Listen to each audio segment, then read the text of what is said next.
Les États-Unis représentent une destination de rêve pour de nombreux compatriotes, que ce soit pour les vacances, pour des activités professionnelles, dans le cadre des études ou dans le cadre d'un projet de vie beaucoup plus global. Entrer aux États-Unis, comme dans de nombreux pays, nécessite de respecter certaines règles et procédures. En tant que partenaire de l'ambassade des États-Unis depuis des années, nous sommes informés de ces procédures, mais aussi de la manière dont ils travaillent. Et parce que vous êtes nombreux à nous poser des questions sur l'obtention d'un visa américain, ainsi que sur le fonctionnement du service consulaire, j'ai l'immense plaisir aujourd'hui d'accueillir en entretien Monsieur Adam Fox, qui est le consul de l'ambassade des États-Unis au Gabon.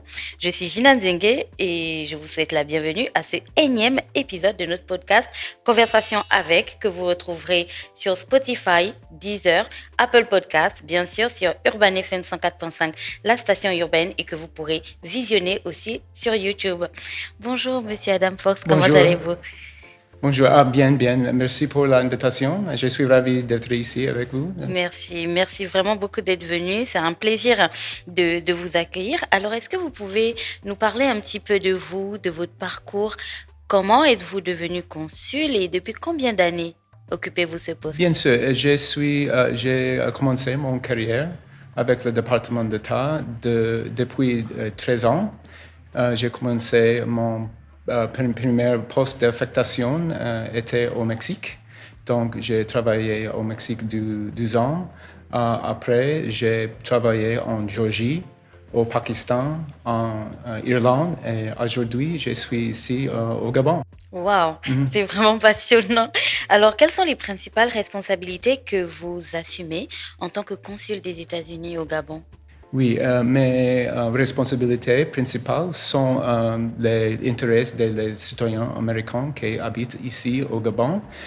Bien sûr, par exemple, la documentation des naissances des citoyens américains ici, les morts des citoyens américains ici, et la documentation par exemple, les documents de voyage, par exemple, les passeports, etc. D'accord.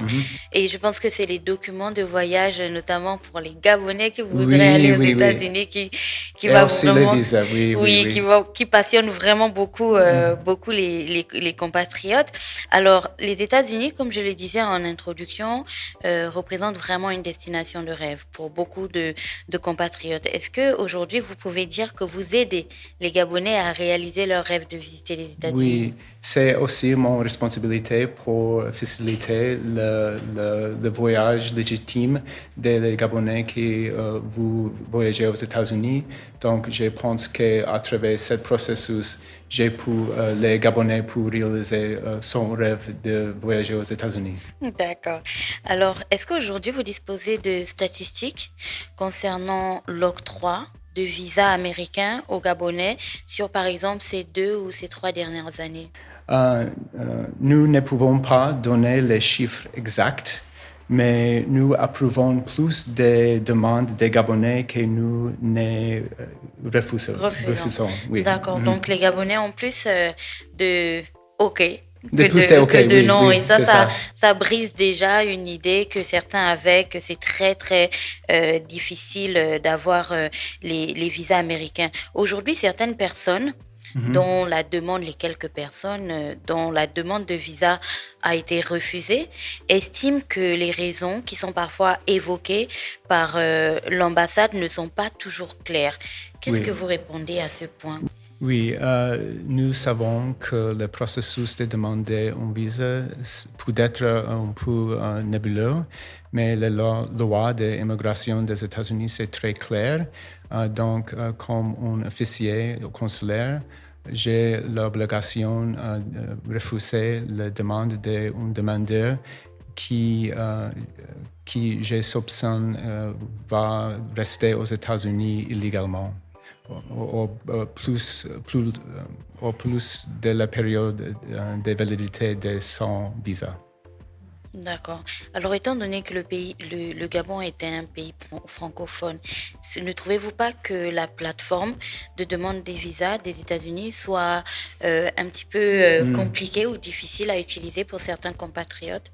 Oui, nous savons que la plupart de notre système d'information sont seulement en anglais, mais nous recommandons que les demandeurs utilisent l'aide d'un ami ou d'un membre de famille proche de vous, donc pour qui a une bonne connaissance de la langue en anglais, bien sûr, pour aider avec le processus de remplir les formulaires DS160, etc. D'accord. Alors, en ce qui concerne la procédure de demande en elle-même, même une fois qu'elle est finalisée, beaucoup de compatriotes mentionnent la difficulté d'obtenir Oui. un rendez-vous Mhm. pour l'entretien. Alors, qu'est-ce qui explique en fait que ce soit aussi difficile d'avoir un rendez-vous avec l'ambassade des États-Unis pour l'entretien pré-visa? Oui, nous savons que le temps entre le période de faire la demande et faire l'entretien, c'est plus long maintenant. Mais il existe les possibilités pour faire une demande d'un rendez-vous d'urgence. Et c'est possible euh, à travers l'email. Oui. D'accord. Et donc, on fait un email directement au service consulaire? Directement à la section consulaire, oui. Mhm. D'accord. Alors dans le cas où la demande du demandeur, enfin dans le cas où un demandeur n'accepterait pas la décision de refus, donc il a fait sa demande, il est passé en entretien et les services consulaires ayant peut-être décelé un doute ou pour d'autres raisons décident de dire non, mais le demandeur n'est pas d'accord avec cette demande. Est-ce que dans la loi d'immigration américaine ou dans vos procédures, il existe une procédure de recours pour qu'un demandeur puisse dire ah, je voudrais quand même que Oui, ma demande oui. soit analysée à nouveau? Il n'existe pas une procédure pour contester la décision du consul, mais il existe les possibilités pour faire tous les processus de demander un visa encore. D'accord. Oui. D'accord. Nous sommes en plein mois d'octobre. C'est la période d'ouverture des candidatures pour le programme Diversity Visa. Est-ce que vous pouvez nous en dire un peu plus sur ce programme? Qu'est-ce que c'est?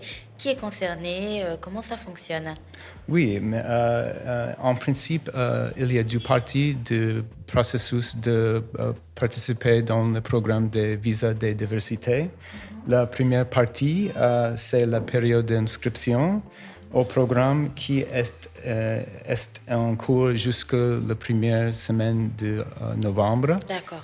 Donc, pendant cette période d'inscription, les demandeurs peuvent donner leur information personnelle au système et en fin de processus, ils obtiendront un numéro de confirmation qui permet la participation dans la deuxième partie du processus, qui c'est un processus comme une demande de visa classique, comme un visa touriste. Oui, c'est ça. D'accord. Oui, oui. Donc, et nous encourageons les gens, les Gabonais, pour participer dans ce programme parce que c'est une bonne opportunité pour immigrer aux États-Unis en une manière légalement. D'accord. Alors, si vous nous écoutez et que vous êtes intéressé par le Diversity Visa, c'est l'occasion de candidater. On vous mettra le lien juste là en dessous. C'est l'occasion de candidater et qui sait, vous aurez peut-être la chance d'obtenir une green card et d'immigrer de manière totalement légale aux C'est États-Unis. ça. Alors, monsieur le consul, ça c'est une question purement personnelle Oui, oui, oui. qui vous concerne. Alors, qu'est-ce que vous appréciez le plus dans votre travail en tant que consul depuis que vous êtes au Oui, Gabon? merci pour la question. J'apprécie la chance, l'opportunité pour aider mes compatriotes qui habitent au Gabon et pour faciliter le voyage des Gabonais aux États-Unis à travers le processus de visa. D'accord. Ça, c'est vraiment très bien. Je me dis que ça doit être très passionnant de voir autant de personnes qui chacune des personnes vient présenter un peu ses motivations. Ah, moi, je vais aller pour telle raison. Moi, je vais aller pour telle autre raison. Je me souviens une fois, j'étais à l'ambassade et j'avais vu un petit garçon qui Oui, oui, allait oui. en vacances avec sa famille. Oui. Et lors de l'entretien, enfin moi je passais juste après, donc j'attendais, on lui avait demandé pourquoi tu veux aller aux États-Unis. Et il a dit que c'est parce qu'il voulait manger la pizza Oui, que oui. Donatello mange dans les Tortues Ninja. Et C'est, il était c'est tout bon. petit et j'avais trouvé ça vraiment amusant et ça avait fait rire tout le monde. Alors, quel conseil, Monsieur Adam Fox, pourriez-vous donner à nos compatriotes gabonais qui souhaitent déposer une demande de visa américain dans la préparation justement de leur demande? Quelles sont les recommandations, les conseils que vous pourrez leur donner?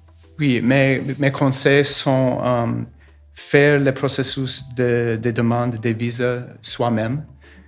Et soyez ponctuel à votre entretien. Et soyez honnête pendant tout le processus de demander le visa et relaxez-vous. D'accord. Merci beaucoup, Monsieur Adam Fox. Est-ce que vous avez un dernier mot à ajouter, quelque chose d'autre? Euh, Merci beaucoup pour l'invitation aujourd'hui. C'était un plaisir de parler avec vous. Merci beaucoup. Voilà, chers auditeurs, c'était la fin de ce énième épisode de notre podcast Conversation avec.